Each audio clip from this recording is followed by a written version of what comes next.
Здравствуйте, это новости Татарстана. В студии Елена Зинатуллина. И вот о чем сегодня в выпуске. Татарстан на втором месте после Москвы в национальном рейтинге регионов. Будем на площадке РЭЦ обсуждать бренд «Сделано в России». Так вот, «Сделано в Татарстане» — это уже бренд. А в чем удалось обойти Москву? Наш репортаж со второго дня Петербургского экономического форума. У татарстанца 2-сантиметровая рыбья кость застряла поперек горла. Ощущения начались утром. То есть, когда я позавтракал, она, видимо, у меня сдвинулась там, и вот стало больно. Как спасли любители ухи и в каком он сейчас состоянии, расскажет Павел Драгунов. Накал эмоций и борьба до последней секунды. Первый бой всегда тяжелее, но справимся, иншаллах. В Казани продолжаются всероссийские динамовские игры. В каких видах спорта выявляли сильнейших, расскажет Рамиль Галиулян. Сегодня главный день Петербургского экономического форума. Состоялось пленарное заседание с участием президента России. Это крупнейшее деловое мероприятие федерального масштаба. От Татарстана здесь уже третий день работает внушительная делегация во главе с Рустамом Миннихановым. Всего на площадке около 17 тысяч гостей из России и 130 стран. Главное на сегодня – выступление Владимира Путина и очередное достижение Татарстана. Уже в 5-й раз республика занимает второе место в национальном рейтинге состояния инвестклимата. Все эти дни на форуме работает специальный корреспондент Дина Газалиева. В чем Татарстан ставили в пример и на чем основывается бренд республики в нашем репортаже. Красочные арт-объекты, интересные инсталляции, так называемые «любопышки» уже стали визитной карточкой Петербургского международного экономического форума. На этот раз его изюминка – вот эта вот девушка с персиками знаменитого художника Валентина Серова. И, кстати, она создана полностью из продукции, которую производит Московская область. А на ПМФ Московская область по размещению – соседка Татарстана. На стенде республики, как и вчера, кипит жизнь. С раннего утра мероприятие нон-стоп. Одна из важных – встреча Рустама Минниханова с министром экономики Арабских Эмиратов. Когда речь идет о Казан-форум, мы делаем все для того, чтобы я и моя команда обязательно его посещали. Как только дата следующего исламского форума будет определена, мы вас снова пригласим, уверил собеседник Рустам Минниханов. Так получилось, что тема первого прошедшего в республике федерального Казань-форума в Санкт-Петербурге сегодня звучала регулярно. Не могу при всех не поздравить вас еще раз с блестяще проведенным форумом Казань-форум, то, что прошел совсем недавно, в мае, в котором приняли участие 16 тысяч человек из 80 стран.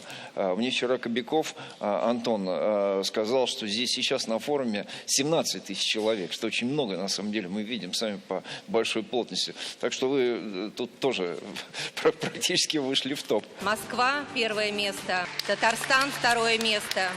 Ключевым информационным событием для регионов стало объявление национального рейтинга инвестиционного климата в субъектах России, который составляется экспертами Агентства стратегических инициатив. Татарстан традиционно в тройке лидеров, уступив по ряду параметров лишь Москве. Я знаю, что вас уже копируют, и это уже такой бренд. Мы сегодня будем на площадке РЭЦ обсуждать бренд «Сделано в России». Так вот, «Сделано в Татарстане» – это уже бренд.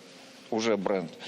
И, конечно, не могу не отметить Иннополис, который сейчас вместе с Руднево является одной из площадок по проведению наиболее высокотехнологичных наших инициатив, в том числе созданию беспилотных летательных аппаратов. Рустам Минниханов, свойственный Раису манере, начал свой ответ с шутки. У нас есть такая пословица: «Баюның ауырлығы жоқ, байларша яшауы бар». Значит, разбогатеть несложно, жить как богач. Вот держаться на этой позиции на самом деле не так просто. Что касается Москвы, мы бы сразу самоотвод взяли. Значит, Сергей Семенович, вы можете не сомневаться во мне. А в целом я считаю, что это очень серьезная комплексная работа, совместная работа. Общая системная работа – это и с федеральными органами власти. Сообща принимаются меры, чтобы малому и среднему бизнесу было комфортнее жить. Работа с профессиональными кадрами, ресурсные центры для обучения молодежи. И не только. Мы республиканский маркетинговый центр создали. Вот итоги прошлого года 4400 участников малого и среднего бизнеса реализовали, получили заказ на 196 миллиардов. Если мы не можем продвигать свой продукт, это уже, значит, не получается. Ну и, конечно же, административный ресурс, он нужен. Значит, мы каждую субботу оперативный штаб и детально рассматриваем один муниципалитет. В течение года все муниципалитеты как бы докладывают, что сделано, как двигаемся и какая поддержка нужна. Подписано 16 июня 2023 года в городе Санкт-Петербург. Не обошелся сегодняшний день и без целого лота подписанных соглашений о сотрудничестве в рамках подготовки к турниру «Игры будущего». Дома все хорошо, родители как? Да, все отлично, папа работает, мама занимается домом. И вот уже спортивная тема продолжается в разговоре Рустам Минниханов с Алиной Загитовой. Олимпийская чемпионка будет создавать в республике спортивную школу, обучать юные таланты фигурному катанию. Дина Газалиева, Дмитрий Шилов, Александр Ярошов, ТНВ, Санкт-Петербург. На полях форума Рустам Минниханов принял участие в подписании соглашений о сотрудничестве в области информационных технологий Татарстана с компаниями 1С и Элемент. Они предполагают обмен опытом, знаниями и технологиями, стандартизацию и оптимизацию процессов в госучреждениях. 1С – это крупнейшая российская компания, специализирующаяся на поддержке и разработке программного обеспечения. В Татарстане планируют создать центр сортировки мусора, а также комплекс по обращению с твердыми коммунальными отходами. Сегодня Рустам Минниханов и генеральный директор российского экологического оператора Денис Буцаев подписали соглашение. Договор предусматривает формирование комплексной системы обращения с ТКО, совместную работу по запуску и реализации объектов. В подписании соглашения приняла участие вице-премьер страны Виктория Абрамченко. Подписано 16 июня 2023 года в городе Санкт-Петербург. Брендам, а именно отечественным, особое внимание сегодня уделил и Владимир Путин. Глава государства выступил на пленарной части форума. Выступление длилось 1 час и 22 минуты. Это самая длинная речь президента на форуме за 10 лет. Она была посвящена развитию России. Владимир Путин привел цифры. ВВП страны вырос более чем на 3%. Инфляция в стране ниже, чем в западных странах. Доходы граждан растут. Уровень безработицы самый минимальный за всю историю страны. Как заметил Владимир Путин, Россия выбрала путь расширения свободы предпринимательства. Как результат, на место ушедших западных брендов активно приходят местные компании. Глава государства призвал руководителей регионов оказывать поддержку отечественным брендам. Для всех компаний подобного рода агентство стратегических инициатив запустило специальный ежегодный конкурс, где будут отмечаться лучшие растущие бренды России. Итоги первого конкурса будут подведены уже скоро, в конце июня. Его программа охватывает более 10 номинаций. Уже принято свыше 5000 заявок со всей страны. Уверен, и победа, и участие в этом конкурсе станут хорошим вызовом и подспорьем для наших предпринимателей, для укрепления их позиций на рынке и увеличения инвестиций в новые мощности и рабочие места. Поэтому призываю руководителей регионов. Пожалуйста, оказывайте содействие развивающимся брендам. Сейчас им особенно нужна такая поддержка на региональном уровне. Отдельно президент заявил о необходимости массового внедрения в России проектов с машинами-беспилотниками. Привел в пример КАМАЗ. В первый день форума открылся участок трассы М-11 Нева, предназначенный для беспилотного транспорта. И тогда же по маршруту успешно прошли первые 3 беспилотных татарстанских грузовика. Также глава государства заявил, Россия продолжает модернизацию транспортной инфраструктуры. Особое внимание новому коридору север-юг. К 2025 году по нему будут удвоены, а к 30-му утроены экспортные перевозки. Что касается федеральных и региональных дорог, то в этом году, отметил Владимир Путин, наша страна достигла рекордных показателей по количеству и отремонтированных, и построенных дорог. В Татарстане реализуются крупнейшие проекты М-12 и М-7. В прошлом году было отремонтировано более 20 тысяч километров региональных автодорог. Построено и реконструировано 1200 километров. Все это, уважаемые коллеги, друзья, все это рекордные показатели, рекордные объемы. И хочу поблагодарить наших строителей, инженеров, конструкторов, рабочих за их ответственный, результативный труд. Рассчитываю, что в текущем году мы не только удержим эту планку, но и поднимем ее еще выше.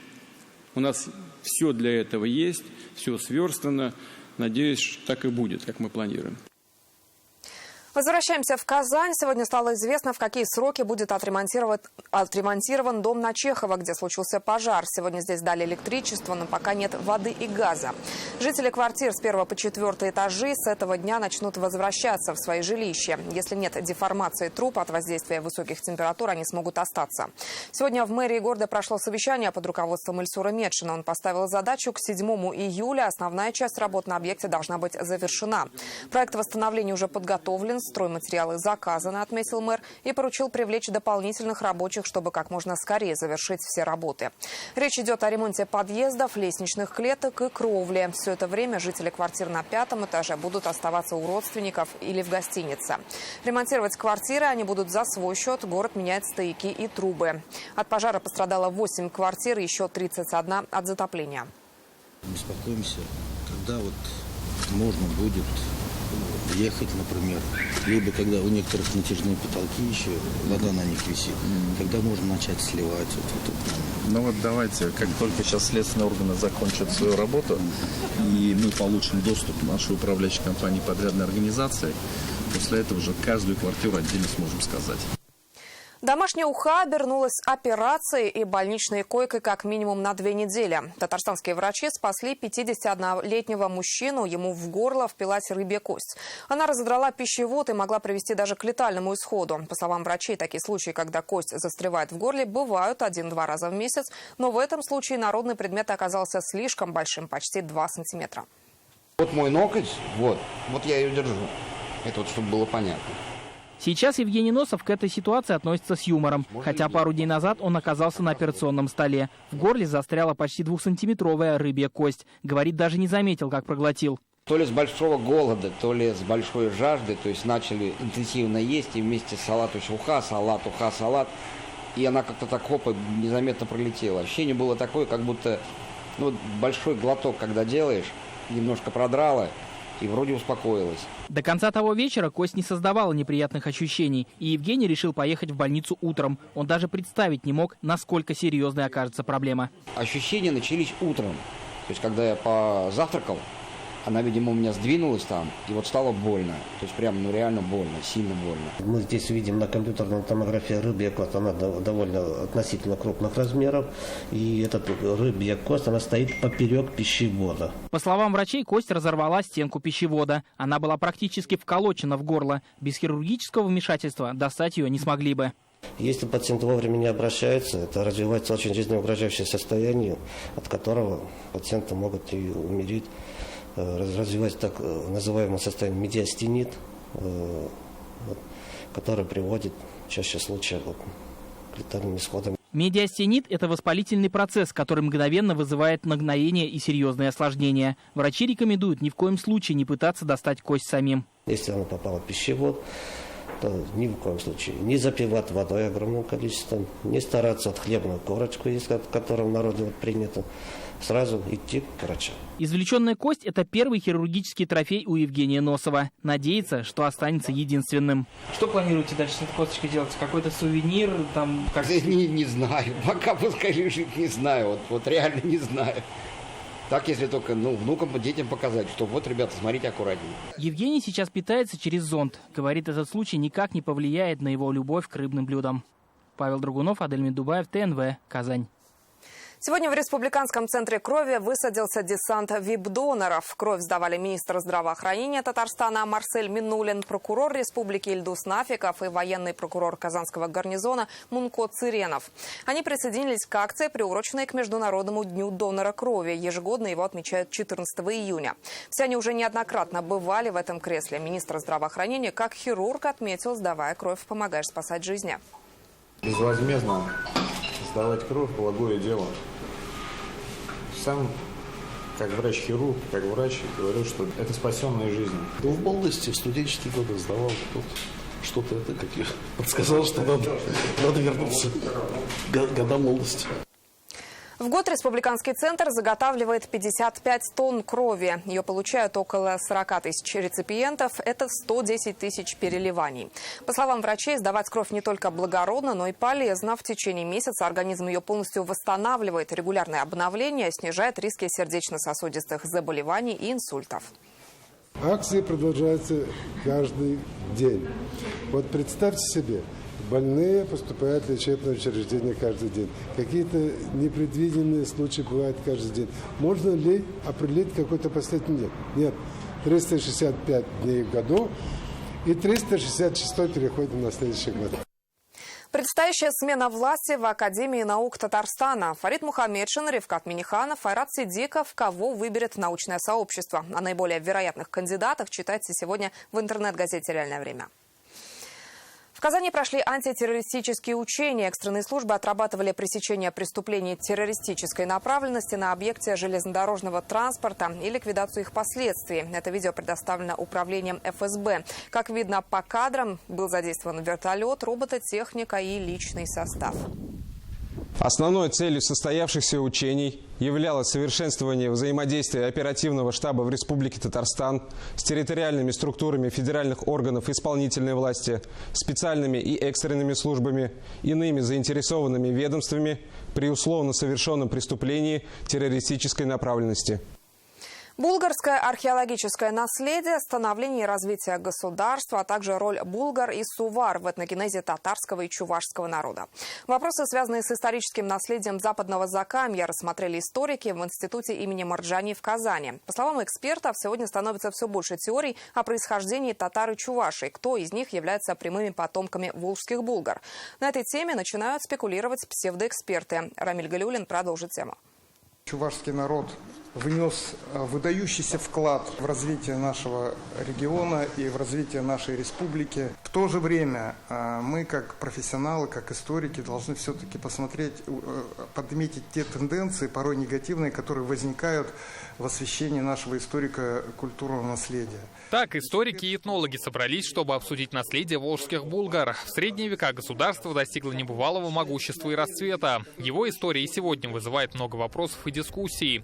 По словам участников, все чаще разгораются споры о том, кто же на самом деле их прямые наследники, чуваши или татары. Эксперты отмечают, ключом к решению вопроса служит религия волжских булгар. Население Волжской Булгарии было мусульманским, причем мусульманским оно было почти на 99%. 1% населения я оставляю просто потому, что были еще, например, русские купцы жили. В этой связи все различные проблемы этногенеза народа Волгоградского региона, которые хотят приобщиться к этому наследию, они должны решать этот самый вопрос. Некоторые чувашские просветители начала 20 века утверждали, их народ ведет свою историю от племени Сувар Волжской Булгарии. Эти идеи не прижились, но сегодня появились те, кто их продвигает, не имея на то ни научного образования, ни доказательств. Конечно, мы понимаем, что желание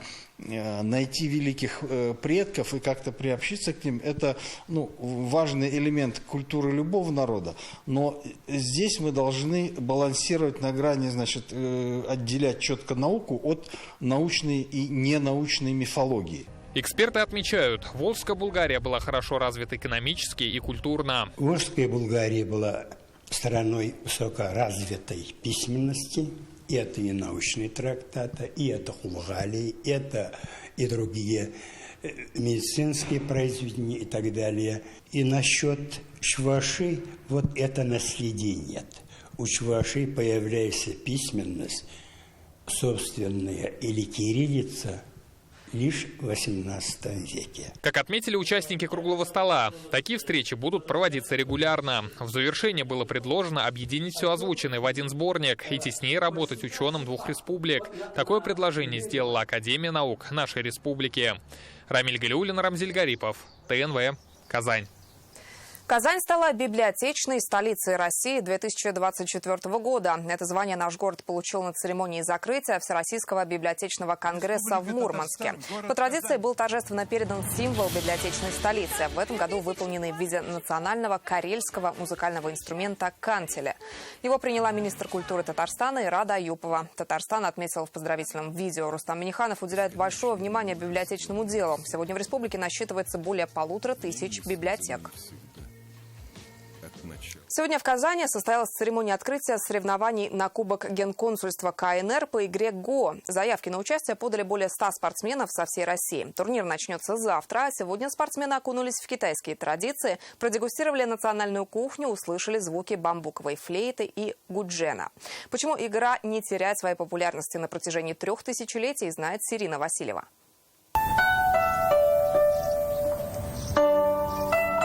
В саду Генерального консульства КНР сегодня звучит гуджен. Это китайский музыкальный инструмент.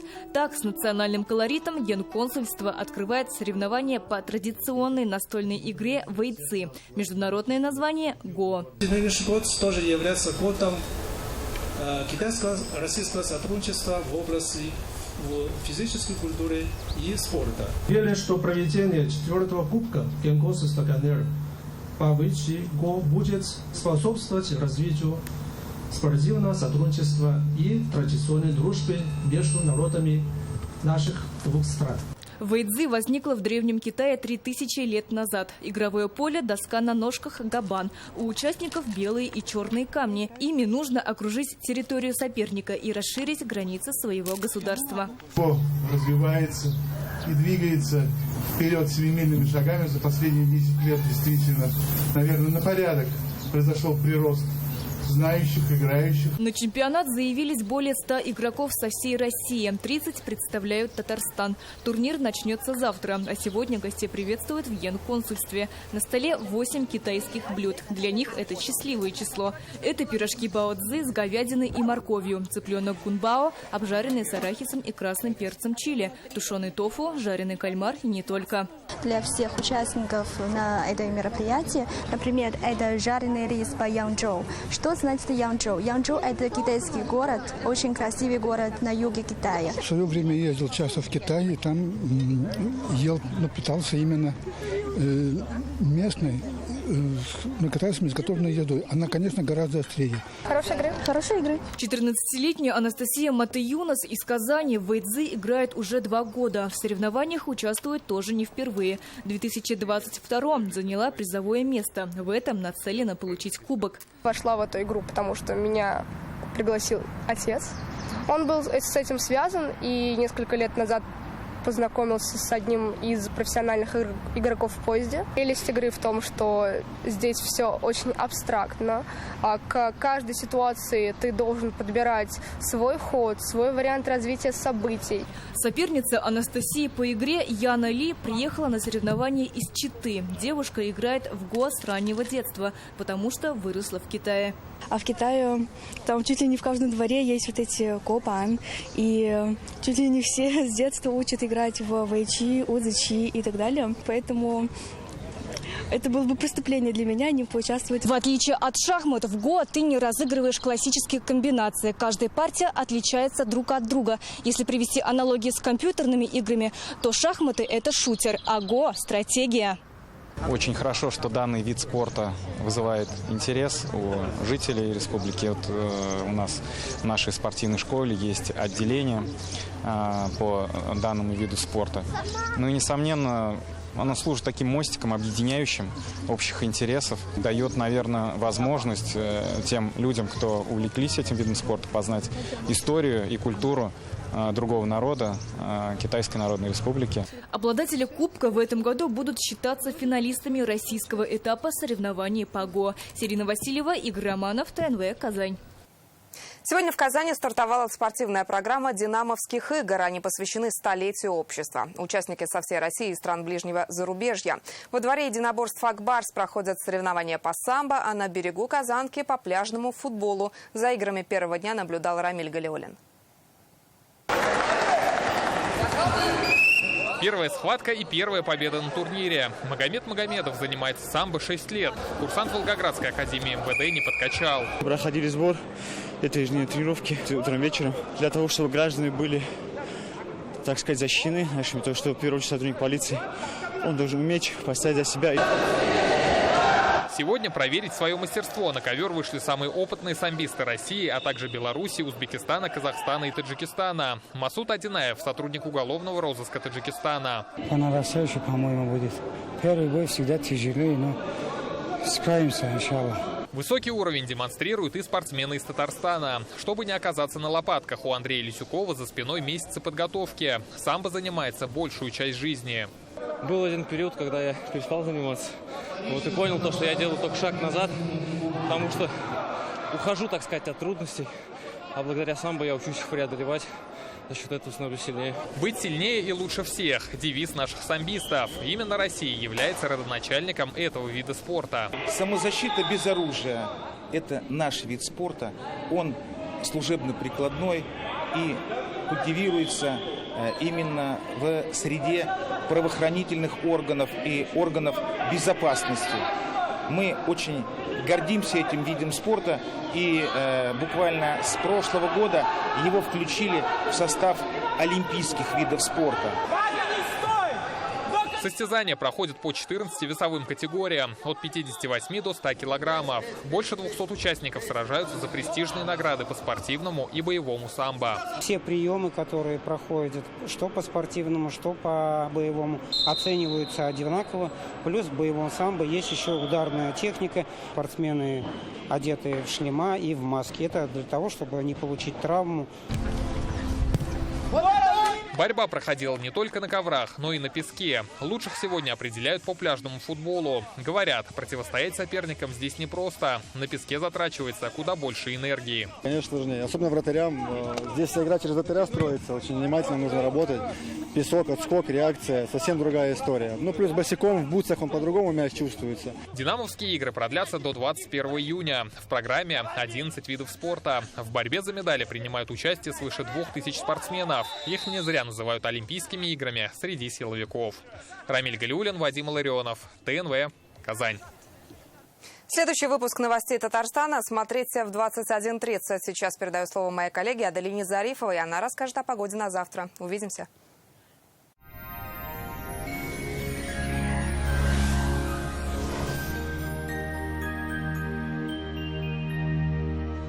Здравствуйте, в студии Аделина Зарифова. Подробнее о погоде через несколько секунд. Банк Аверс оказывает весь спектр банковских услуг для частных лиц и корпоративных клиентов. Для бизнеса банк предлагает услуги по расчетно-кассовому обслуживанию, кредитованию, банковские гарантии, продукты с возможностью эффективно размещать свободные денежные средства.